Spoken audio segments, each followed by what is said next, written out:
Hey everybody, this is Modern Refugee. I split some kindling here this week, and I was kind of maintaining some of my axes and hatches and stuff. And I wanted to do a video on talking a little bit about axes and hatchets, and what I use to sharpen them and maintain them, and kind of what you're looking for and what the uses of that kind of stuff is. And this is my Amish axe here. I did a review on this axe when I bought it several years ago. And it split a fair amount of wood. I wish the handle would actually be a little bit longer.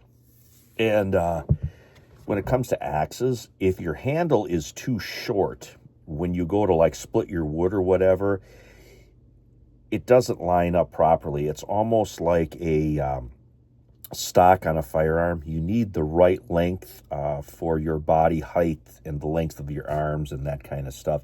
And I like about a 36-inch handle. This handle here is about 30 inches. It's about 6 inches too short. But the head is a 3.5-pound head. And that is one of the things with axes.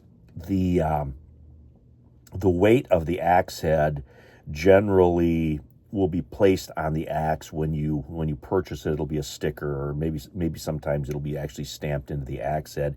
But the weight of that axe has a lot to do with how it cuts, how it splits. Of course, a heavier axe head is, I use axes mostly for splitting wood, so I want a little bit extra heft in my axe head.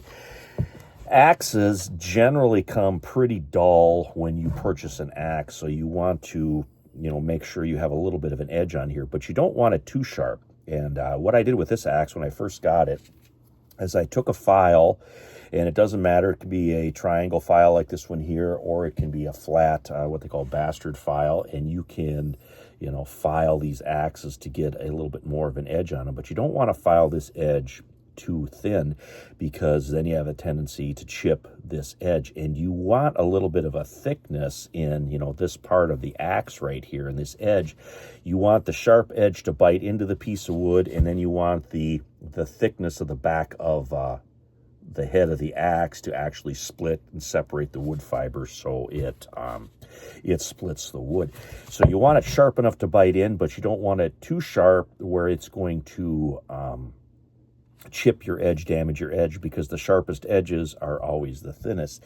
And this is where it comes to hatchets. If you want a sharper edge on these type of tools, a hatchet is a better choice, because a lot of times a hatchet is going to take the place of a knife in a lot of situations. If you just have a hatchet and it's sharp enough, it can make kindling and small pieces of wood for you, but you can actually use this as a knife to do finer, more knife-type projects. So typically, a hatchet, you're going to want to be thinner in here, and you're going to want this to be a little bit sharper, because I have done some pretty fine work already with a hatchet. And I particularly like hatchets that have a hammerhead on the back. It makes this even more of a dual-purpose item. These used to be called like shingling hatchets, because they would split the cedar shingles, and you could pound nails with them. Plus they have nail notches in here to pull. Now they call these kind of half hatchets and stuff. I've seen different names, but this used to be called a shingling hatchet. And any carpenter that was worth his salt would have one of these, and they would be razor sharp. And then of course this hatchet here, got a lot of years on this hatchet, but this hatchet here was my mother's hatchet that she used to dispatch many of chicken over the course of my youth. And she always kept this guy razor sharp, because that's pretty much the only thing that this axe did, was dispatch chickens.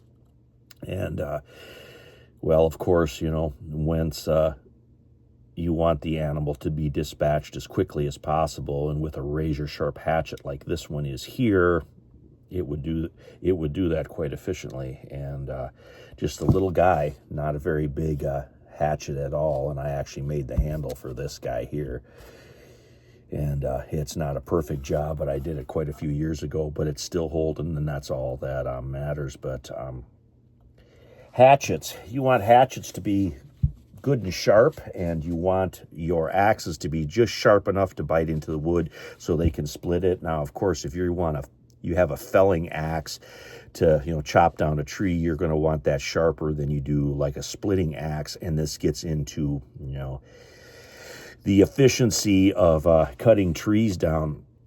I have cut trees down with an axe already, and I think that is pretty inefficient. I think a saw, even a two-man or one-man crosscut saw, I think does a better job of felling a tree than an actual axe does. That's just my personal preference. And one of the other tools of the trade when it comes to sharpening axes and hatchets, especially in the field, is one of these little pucks right here. And this puck is two different coarsenesses. You can kind of see the line there. And this is what you can use basically as a sharpening stone for an axe and a hatchet. And what you'll do is you're going to rub in a circular motion on your edge to get your finer edge and your sharper edge. And of course there's a coarse and there's a fine side. So if you get a good decent edge with a file, you would take the fine side on this puck and smooth it out and make a good sharp edge on it. But wanted to touch base on that about, my, I guess, preferences in axes and hatchets. And axes, if you're going out on an overnight camping trip, an axe or a maul, even for splitting wood, is basically what you want to have during a winter camping trip. But the more all-purpose carry with you all the time tool is typically a hatchet. And of course you want to have a nice mask for your hatchet. I've got different leather ones here. You can actually make them. There's a bunch of different ways to make them, with PVC, with pieces of metal, with pieces of wood where you sandwich the blade in. You can even make them out in the field if you have to, but and that's just for safety for carrying them, especially if you're carrying them on a pack or on a belt. But anyway, I just wanted to touch base on kind of hatchets here, sharpening them, axes, the differences between them, how to keep the edge on those things there too. And most if not all of your old style hatchets are going to be some type of carbon steel, so you want to make sure when you're done using them, you want to wipe them off and you want to oil them. They are going to patina. They are going to get the the patina on this guy here is, from all the stuff that this has been exposed to over years. That's what an axe and a hatchet is going to look like eventually. And this one here is starting to turn darker because of the use, but you definitely want to oil and keep those guys up, wipe them down, make sure you don't have any moisture on them so they don't rust, especially on those edges. Anyway, this is Modern Refugee. Appreciate all my subscribers out there. Hope you guys got a little information, a little entertainment out of this video here. Just talking about the different axes and hatchets. You guys have a good one.